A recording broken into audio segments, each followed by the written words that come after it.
Bismillahirrahmanirrahim. Assalamu alaikum, dear students. I hope you are all doing well. I am your teacher, and we are at chapter number 1 of the biology and at page number 5.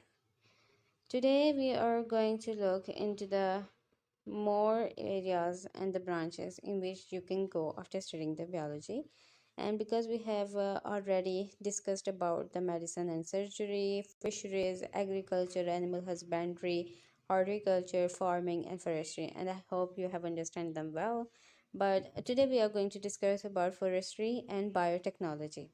ठीक है, this is the most easiest one और आज आपका lecture बहुत ज़्यादा छोटा होने वाला है, लेकिन आपको इन 3 लेक्चर्स के बाद एटलीस्ट ये आपको पता होना चाहिए कि आपके पास डिफरेंट एरियाज़ क्या हैं। आपके पास एक बायो से रिलेटेड आपके अंदर इंटरेस्ट पैदा होना चाहिए। It is most interesting. ठीक है, शुरू में हो सकता है that it quite look boring, but इंशाल्लाह आगे ये मतलब जैसे आपको इसकी बेसिक्स से समझ आ जाएंगे ना, यू विल लव इट। तो ऐसा नहीं है कि इसे पढ़ने के बाद आप बहुत ज़्यादा प्रोफेशनल एरियाज़ हैं जहाँ पे जाके आप अपने जो नॉलेज है उसे इम्प्लीमेंट कर सकते हैं। आप अपनी ज़ात से इस सोसाइटी को बहुत ज़्यादा बेनिफिशियल हो सकते हैं। सो आज जो एरियाज़ के बारे में हम पढ़ने लगे हैं वो है फॉरेस्ट्री एंड बायोटेक्नोलॉजी। फॉरेस्ट्री के अंदर क्या होता है? फॉरेस्ट्री में here it is the forestry.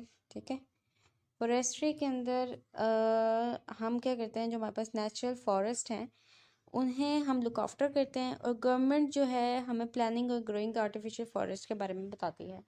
Forest बहुत ज़्यादा इंपॉर्टेंट हमारा पार्ट है हमारे इकोसिस्टम का, बट अनफॉर्चुनेटली हमारी जो ह्यूमन पॉपुलेशन है उसके बहुत ज़्यादा होने की वजह से हमें फॉरेस्ट को बहुत ज़्यादा डीफॉरेस्टेशन की तरफ हम जा रहे हैं, हम उन्हें ख़त्म कर रहे हैं, जिसकी वजह से हमारे जो इन्वायरमेंट में एक बहुत ज़्यादा इम्बैलेंस आ रहा है।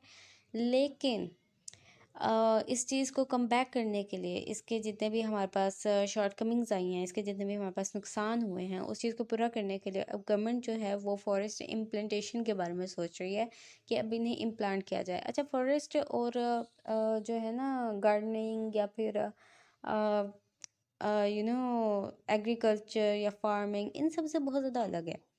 ठीक है, फॉरेस्ट जो होती है वो जंगली हमारे पास जो होते हैं ना पौधे होते हैं, उन्हें उस तरह से नरिश या उन्हें उस तरह से लुक आफ्टर नहीं करना पड़ता जिस तरह गार्डनिंग के अंदर हम डिफरेंट प्लांट्स वगैरह को देखते हैं जो कि ऑर्नामेंटल हों, या फिर दूसरी हम फूड क्रॉप्स वगैरह जिसे हम खेती बाड़ी कहते हैं, वैसा नहीं होता। फॉरेस्ट में ऐसे प्लांट होते हैं जो कि खुद ब खुद उगते हैं, बड़े होते हैं, लेकिन क्योंकि फॉरेस्ट एक इकोसिस्टम है, हमारे पास बहुत से एनिमल्स एंड प्लांट्स एक हार्मनी के अंदर वहाँ पर मौजूद होते हैं। और जाहिर सी बात है कि अल्लाह ने कोई भी चीज़ बेमकसद पैदा नहीं की, तो हर चीज़ का कोई ना कोई फंक्शन होता है, हर चीज़ का कोई ना कोई बेनिफिट होता है, और इसका हमारे इन्वायरमेंट के ऊपर सर्दी गर्मी बढ़ने से, ह्यूमिडिटी, बरसाती मौसम के ज़्यादा या फिर कम हो जाने से, हर चीज़ से बहुत ज़्यादा फ़र्क पड़ता है। तो इस पूरी नेचर, पूरी दुनिया एक दूसरे के साथ यूनाइटेड है, पूरी कायनात, इवन हमारे इकोसिस्टम के चेंज होने से हमारे जो सोलर सिस्टम है उस पर भी फ़र्क पड़ता है। तो इस चीज़ को कंपेयर करने के लिए हमारे यहाँ पे बहुत ज़्यादा ग्लोबल वार्मिंग हो गई, बहुत ज़्यादा हीट वेव्स आती हैं गर्मियों में, टेम्परेचर सर्दी में बहुत ज़्यादा एकदम हाई हो जाता है या बहुत ज़्यादा कम हो जाता है। ये सारी जो भी क्लाइमेट चेंजेस आ रही है ना, ये हमारी फॉरेस्ट जो हमारे ख़त्म होने की वजह से आ रही हैं। तो अब हुकूमत क्या कर रही है कि इनको दोबारा से इम्प्लांट करने की तरफ कोशिश कर रही है। तो फॉरेस्ट्री के अंदर आप इसको जो है ना, आप नेचुरल फॉरेस्ट को स्टडी करें कि वहाँ पर उस सॉइल के अंदर कौन से किस्म के प्लांट्स थे वहाँ के लिए सूटेबल थे, और उस इकोसिस्टम के अंदर हमें और कितने इन्वायरमेंट मतलब और कितने फॉरेस्ट की ज़रूरत है जो उसे बैलेंस कर सके। तो इस सारी चीज़ों को आप स्टडी करते हैं सेकेंडरी एजुकेशन इन बायोलॉजी, या फिर बैचलर्स लेवल ऑफ बायोलॉजी और जोलॉजी और बॉटनी के बाद आप इसे परस्यू कर सकते हैं। और ये बहुत इंटरेस्टिंग और मज़े की एक फील्ड है। यहाँ पे फॉर एग्ज़ाम्पल ये एक पिक है, ठीक है, कितना खूबसूरत ये फॉरेस्ट है, और नेचर बहुत ज़्यादा खूबसूरत है। बस हम लोग ही हैं जिन्होंने थोड़ा सा अपनी ना अक्ली की वजह से इसे डिस्ट्रक्ट कर दिया है, but we are trying to balance it again. Next what I am going to teach you about biotechnology. Biotechnology is also a really interesting field. Biotechnology के अंदर हम क्या करते हैं? अच्छा, बायोटेक्नोलॉजी इतनी मज़े की है कि मुझे तो बहुत ज़्यादा मज़ा आता है। बायोटेक्नोलॉजी के अंदर हम क्या करते हैं कि हम जेनेटिकली मॉडिफाइड कर देते हैं। ठीक है, अब इसकी मोस्ट फेमस जो एग्जांपल अगर मैं आपको दूँ वो हमारे पास इंसुलिन है। ठीक है, आजकल बहुत से लोगों में शुगर है, ठीक है, शुगर एक डिजीज़ है। उसके अंदर हमारी बॉडी के अंदर इंसुलिन प्रोड्यूस नहीं होती है। अब इंसुलिन के आपने अक्सर लोगों को सुना होगा कि उन्हें इंसुलिन के इंजेक्शंस लगते हैं। अब वो इंसुलिन के इंजेक्शंस आते कहाँ से हैं? ठीक है? मतलब सोचने की बात है ना कि अगर इंसानी बॉडी के अंदर इंसुलिन पैदा हो रही है और एक इंसान है जिसके अंदर इंसुलिन पैदा नहीं हो रही, लेकिन हम उसे इंजेक्शन देते हैं तो उसके अंदर वो इंसुलिन चली जाती है और वो प्रॉपर्ली वर्क करता है। लेकिन वो इंसुलिन का इंजेक्शन आया कहाँ से है? अब ऐसा तो नहीं है कि एक हेल्दी पर्सन है, उसके अंदर इंसुलिन प्रोड्यूस हो रही थी, हमने उसके ब्लड के अंदर से इंसुलिन निकाली और उसे स्टोरेज किया, उसके बाद जिसके अंदर नहीं प्रोड्यूस हो रही उसके अंदर डाल दिया। ऐसा कोई सिस्टम नहीं है, ठीक है।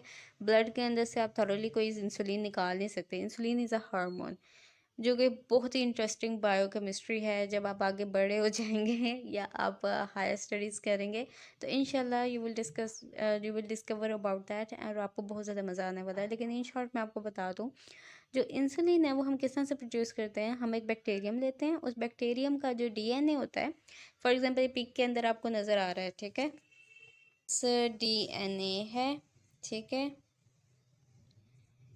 ये डीएनए एक डबल हेलिकल स्ट्रक्चर होता है और यहाँ पर आपको ये डीएनए नज़र आ रहा है। और यहाँ पर क्या करते हैं कि बैक्टीरियम का जो डीएनए होता है ना, उसका एक पोर्शन निकाल दिया जाता है और ह्यूमन जो पैंक्रियाज होता है उसके अंदर से, ह्यूमन पैंक्रियास के जो सेल्स होते हैं वहाँ से ये जो इंसुलिन बनाने वाली जीन होती है इसे एक्सट्रैक्ट किया जाता है, उसे ये वहाँ से निकाला जाता है। उसके बाद बैक्टीरियम जो हमारे पास बैक्टीरिया का जो डीएनए है उसके अंदर हम इस जीन को इंसर्ट कर देते हैं। यहाँ पर इस जीन को प्लग आउट किया जाता है, प्लग इन किया जाता है, ठीक है। यहाँ पर इस जीन को इंसर्ट कर दिया जाता है। उसके बाद जैसे ही वो बैक्टीरियम उसे हम एक मीडियम के अंदर, ठीक है, उसे हम कहते हैं पेट्री डिश कहते हैं, या फिर इसी तरह के डिफरेंट हमारे पास मतलब कल्चरिंग मीडियम हैं जिनके अंदर हम उन माइक्रो ऑर्गेनिजम्स को ग्रो करने के लिए उनकी स्पेस दे देते हैं और जब वहाँ पे न्यूट्रिशन प्रोवाइड करते हैं तो वो जैसे वहाँ पर अपना आपको रिप्रोड्यूस कर रहे होते हैं या फिर अपनी सिक्रीशंस निकाल रहे होते हैं, तो उस दौरान वो इंसुलिन ऑटोमेटिकली प्रोड्यूस करते हैं। तो वहाँ से हम उस इंसुलिन को जमा करते हैं और फिर उसके जो इंजेक्शंस हैं वो मार्केट के अंदर अवेलेबल होते हैं और फिर जिन इंसानों को इंसुलिन की ज़रूरत होती है उन्हें वो इंजेक्शंस लगाए जाते हैं। इज़न्ट इट अमेजिंग कि बायोटेक्नोलॉजी के हम इतने ज़्यादा एडवांस हो चुके हैं कि हम जीनोम के अंदर चेंजेस कर सकते हैं और फिर उसके बाद अपनी जो बेनिफिशियल जिस चीज़ की भी हमें ज़रूरत होती है हम उसे प्रोड्यूस कर सकते हैं अल्हम्दुलिल्लाह।